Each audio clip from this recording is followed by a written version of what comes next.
পিরিয়ডের পর অর্থাৎ শরীর খারাপ থেকে ভালো হওয়ার পর স্বামী সহবাস কবে থেকে করতে হয়? 60 বছর আগের কবরের উপরে বাড়ি বাড়ানো যাবে কিনা? নামাজরত অবস্থায় যদি মেয়েদের সাদা স্রাব বের হয় তখন কি ওযু ভেঙে যায়? অনবরত বের হলে করণীয় কি? গুপ্তাঙ্গের লোম 40 দিন না কাটলে তার ইবাদত কবুল হবে কি? কবুতরের বিষ্ঠা কাপড়ে লাগলে নাপাক হবে কিনা? অভিভাবকদের মতামত ছাড়া চরিত্র রক্ষা করার জন্য বিয়ে জায়েজ আছে কিনা? নামাজের পর তাসবিহ ও তাহলিল পাঠ করার সময় ওযু জরুরি কিনা? রোগের জন্য তাবিজ ব্যবহার করা জায়েজ হবে কিনা? টয়লেটে ইস্তেগফার বা জিকির কোনটা পড়া যায় মনে মনে? ঋতুস্রাব বন্ধ হয়েছে ভেবে সহবাস করলে পরে দেখা গেল ঋতুস্রাব বন্ধ হয়নি, এতে করণীয় কি? মেয়েদের পিরিয়ড অবস্থায় বিয়ে করা জায়েজ কি না? আমি নতুন দাড়ি রেখেছি, মুখের নিচের অংশে থুতনির নিচে কি খুর দিয়ে পরিষ্কার করা যাবে? প্রস্রাবের জন্য ঢিলা কুলুক বা টিস্যু নিয়ে 40 কদম হাঁটার বিধান কি সহিহ? আমার বোনের সংসারে অশান্তি ছিল, তাই ছাড়াছাড়ি হয়ে গেছে, কিন্তু কাগজে কলমে লেনদেন হয়েছে, কিন্তু ছেলে মুখে তালাক বলেনি। এই তালাক বা ছাড়াছাড়ি সঠিক হয়েছে কিনা? হিন্দু অর্থাৎ হিন্দুর সাথে প্রেমের সম্পর্ক জড়ালে ইসলামের শরীয়তে শাস্ত্রের বিধান কি আছে? SKMD ফরিদ জানতে চেয়েছেন কবুতরের বিষ্ঠা কাপড়ে লাগলে নাপাক হবে কিনা? কবুতরের বিষ্ঠা এটা অল্প স্বল্প যদি কাপড়ে লাগে তাহলে এটা নাপাক হবে না। এরপরে রায়হান আলী জানতে চেয়েছেন নামাজের পর তাসবিহ ও তাহলিল পাঠ করার সময় ওযু জরুরি কিনা? না, তাসবিহ তাহলিল পাঠের সময় ওযু না থাকলেও চলবে, কোনো অসুবিধা নেই। মাসুমা শারমিন জানতে চেয়েছেন টয়লেটে ইস্তেগফার বা জিকির কোনটা পড়া যায় মনে মনে? টয়লেটে মনে মনে আপনি যে কোনো কিছু করতে পারেন, অসুবিধা নেই। মনের নিয়ন্ত্রণ তো আল্লাহ রাব্বুল আলামিন করেন নাই। মুখে কোনো জিকির, সেটা ইস্তেগফার হোক অন্য কোনো জিকির হোক, এগুলো মুখে উচ্চারণ করবেন না, মনে মনে হতে পারে, কোনো অসুবিধা নেই। লাতিফা লাইজু আপনি জানতে চেয়েছেন মেয়েদের পিরিয়ড অবস্থায় বিয়ে করা জায়েজ কি না? বিয়ে হতে পারে, বিয়ে হতে কোনো অসুবিধা নেই পিরিয়ড অবস্থায়, কিন্তু স্বামী সহবাস করা জায়েজ হবে না। বিয়ের আগে অনুষ্ঠানটা হলো ওই সময় কোনো অসুবিধা নেই, কিন্তু সুস্থ হওয়া পর্যন্ত সহবাস করা যাবে না। আকবর হোসেন জানতে চেয়েছেন আমার বোনের সংসারে অশান্তি ছিল, তাই ছাড়াছাড়ি হয়ে গেছে, কিন্তু কাগজে কলমে লেনদেন হয়েছে, কিন্তু ছেলে মুখে তালাক বলেনি। এই তালাক বা ছাড়াছাড়ি সঠিক হয়েছে কিনা? আপনার বোনের সংসারে অশান্তি ছিল, তাই ছাড়াছাড়ি হয়েছে, কাগজে কলমে লেনদেন হয়েছে, কিন্তু ছেলে মুখে তালাক বলেনি। ভাই আকবর হোসেন, প্রথম কথা হলো কাগজে কলমে কি লেখা হয়েছে? যদি কাগজে তিনি লিখিতভাবে ডিভোর্স দিয়ে থাকেন এবং তিনি সেখানে স্বাক্ষর করে থাকেন, ওটা পড়ে জেনে, তাহলে সেক্ষেত্রে তালাক হয়ে যাবে, মুখে কিছু না বললেও। লিখিতভাবে তালাক দিলেও তালাক হয় মুখের উচ্চারণ ছাড়া, কিন্তু তিনি কি লেখা আছে সেখানে জানতে হবে। কথার কথা উকিল কি লিখেছে জানেনও না তিনি, বা তার কর্তৃপক্ষ, তারা পরিবারের লোকজন তালাকে কাগজপত্র রেডি করেছেন, তাকে শুধু বাধ্য করেছে সিগনেচার করতে, তিনি জানেন না কি লেখা আছে, তাহলে তালাক হবে না। এরকম হলে, আর যদি তিনি জানেন কি লেখা ছিল, ওইটা পড়ে তিনি সিগনেচার করেছেন, তাহলে তাতে তালাক হয়ে যাবে। রাহি শাহী আপনি আইডি থেকে জানতে চেয়েছেন প্রস্রাবের জন্য ঢিলা কুলুক বা টিস্যু নিয়ে 40 কদম হাঁটার বিধান কি সহিহ? না, 40 কদম পেশাবের পরে ঢিলা কুলুক ধরে আপনার হাঁটতে হবে, এরকম কোনো কথা কোরআন হাদিসের কোথাও বলা হয়নি। এবং এই বিষয়টি মানুষের সামনে যখন হাঁটাহাঁটি করা হয়, যেটা দৃষ্টিকটুও। অতএব কারোর যদি পেশাবের ধারা বন্ধ হতে একটু সময় লাগে, তাহলে তিনি টয়লেটে ওয়াশরুমে অপেক্ষা করবেন এবং সেখানে তার যদি উঠবস করা লাগে করবেন, কিন্তু মানুষের সামনে নিজের আপনার লজ্জাস্থানে হাত দিয়ে হাঁটাহাঁটি করা দৃষ্টিকটু, এতে কোনো সন্দেহ নেই, এবং এরকম কথা করা দিয়েছে, কোথাও বলা হয়নি।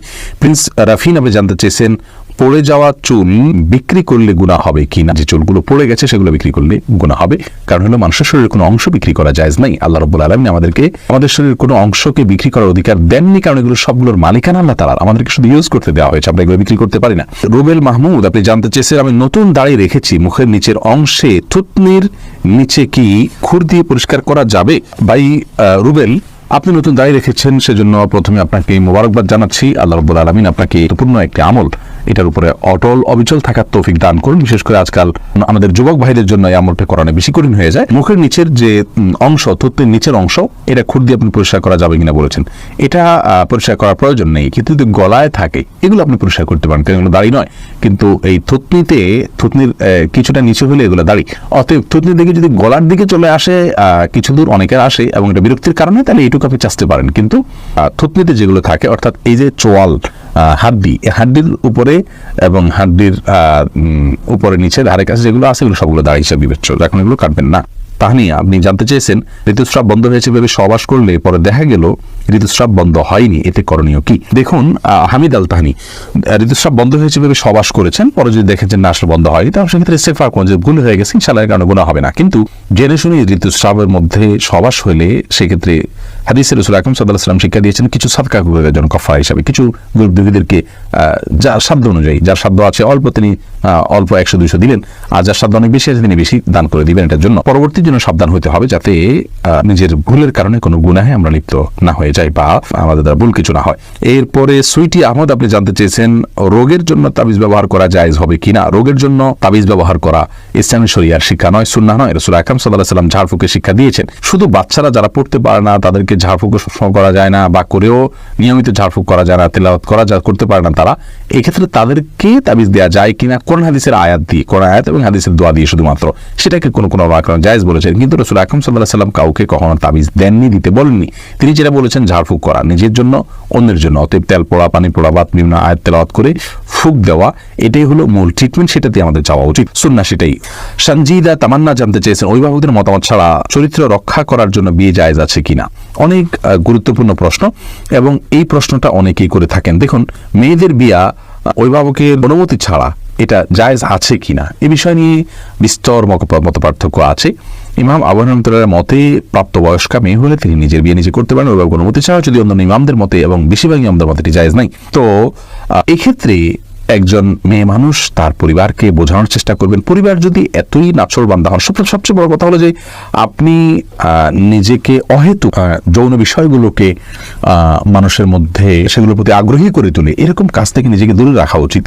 আজকাল দেখা যায় যে ছেলে মেয়েরা একে অন্যকে একান্তে কথা বলে, চ্যাট করে, এরপরে নিজেদের আর ঠিক রাখতে পারেন না, তখন বলে আমাদের এখন বিয়ে করবো কিনা। আপনি ওই পথে যেই তো আপনি নিজের ধ্বংস ডেকে এনেছেন। যার কারণে আপনি যদি ইসলামী শরিয়া অনুযায়ী চলে থাকেন, তাহলে সেক্ষেত্রে এই প্রশ্ন আপনার আসবেই না যে এটা ছাড়া চরিত্র রক্ষা করা যাচ্ছে না। কেন চরিত্র রক্ষা করা যাবে না? আপনি পুরুষ থেকে নিরাপদ দূরত্বে থাকবেন, তার সাথে কোন পুরুষদের সাথে কোনো প্রয়োজন ছাড়া আপনি যোগাযোগ রাখবেন না, এবং পর্দার যে বিধিবিধানগুলো আছে, আপনার সব মানে কণ্ঠের হেফাজত, আপনার সৌন্দর্যের হেফাজত, তাদের সাথে পুরুষদের সাথে মেলামেশার বিষয়ে যে শর্তগুলো আছে, সে সবগুলো যদি মেনে চলেন, তাহলে তো আপনার প্রশ্ন আসারই কথা নয়। এটা হলো প্রথম কথা। দ্বিতীয় কথা হলো যে যদি কোনো কারণে আপনি ইসলামের বিধিবিধানগুলো লঙ্ঘন করার কারণে এখন আপনি আসলে বিপদে পড়ে গেছেন, তাহলে সেক্ষেত্রে আপনি এখন নিজেকে দূরে সরে আনার চেষ্টা করবেন। এটা দ্বিতীয় বিষয়।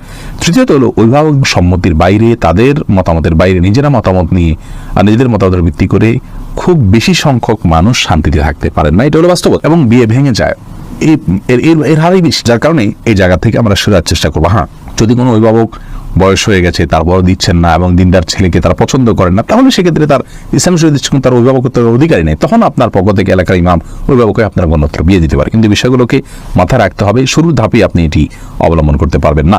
আব্দুর রাজ্জাক বিন সিরাজ জানতে চেয়েছেন গুপ্তাঙ্গের লোম 40 দিন না কাটলে তার ইবাদত কবুল হবে কি। গুপ্তাঙ্গের লোম বা অবাঞ্ছিত যে সমস্ত পশম আছে, পশমগুলো 40 দিনের বেশি না কেটে থাকা গুনাহের কথা কোন হাদিসে এ বিষয়ে কড়াকড়ি রয়েছে।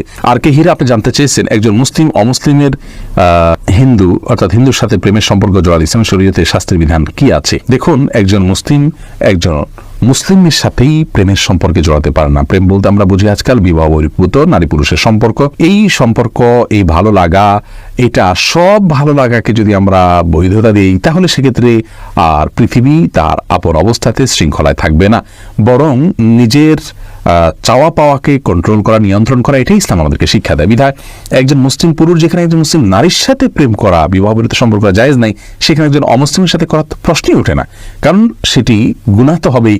সেই সাথে আপনার এটা যদি তাদেরকে বিবাহ পর্যন্ত নিয়ে যায়, তাহলে এটা হারাম হবে, কারণ তার সাথে বিবাহ করা জায়েজ নাই যতক্ষণ তিনি ঈমান না আনেন।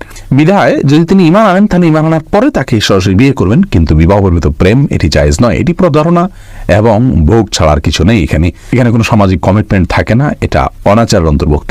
রুম্পা আপনি জানতে চেয়েছেন নামাজরত অবস্থায় যদি মেয়েদের সাদা স্রাব বের হয়, তখন কি ওযু ভেঙে যায়? অনবরত বের হলে করণীয় কি? জি হ্যাঁ, সাদা স্রাব বের হলে ওযু ভেঙে যাবে, কিন্তু এটা যদি অনবরত পড়তেই থাকে, 5টা মিনিটও সময় গ্যাপ না থাকে, পুরো সালাতের ফুল সময়টা ধরে যেতে থাকে একটু করে, তাহলে সেক্ষেত্রে আপনাকে প্রত্যেক ওয়াক্তের জন্য ওযু করে সালাত আদায় করতে হবে। এরপরে ওযু করার পর যদি বের হয় কোনো অসুবিধা নেই, কিন্তু ওই ওয়াক্ত পর্যন্ত ওই ওযু দিয়ে আপনি সালাত আদায় করতে পারবেন। এমডি কাউসার জানতে চেয়েছেন 60 বছর আগের কবরের উপরে বাড়ি বানানো যাবে কিনা। যদি অনেক পুরাতন কবর হয়ে যায় এবং সেখানে এক্সটেনশন করে বাড়ি নির্মাণ করার প্রয়োজন হয়, আর যদি কবরস্থান না হয়, তাহলে সেক্ষেত্রে ওই কবরের ধ্বংসাবশেষকে অন্যত্র কবরস্থানে তুলে আপনি সেখানে বাড়ি বানাতে পারেন, কোনো অসুবিধা নেই। রায়হানা আক্তার আপনি জানতে চেয়েছেন পিরিয়ডের পর অর্থাৎ শরীর খারাপ থেকে ভালো হওয়ার পর স্বামী সহবাস কবে থেকে করতে হয়, অর্থাৎ ফরজ গোসলের পর নামাজ শুরু করার পরে কি এটা করতে হবে? না, নামাজ শুরু করার পর করতে হবে এমন কোনো কথা নেই। গোসল হয়ে গেছে, ফরজ গোসল হয়ে গেছে, তাহলে আপনি পবিত্র হয়ে গেছেন, এখন স্বামী সহবাস আপনি করতে পারবেন।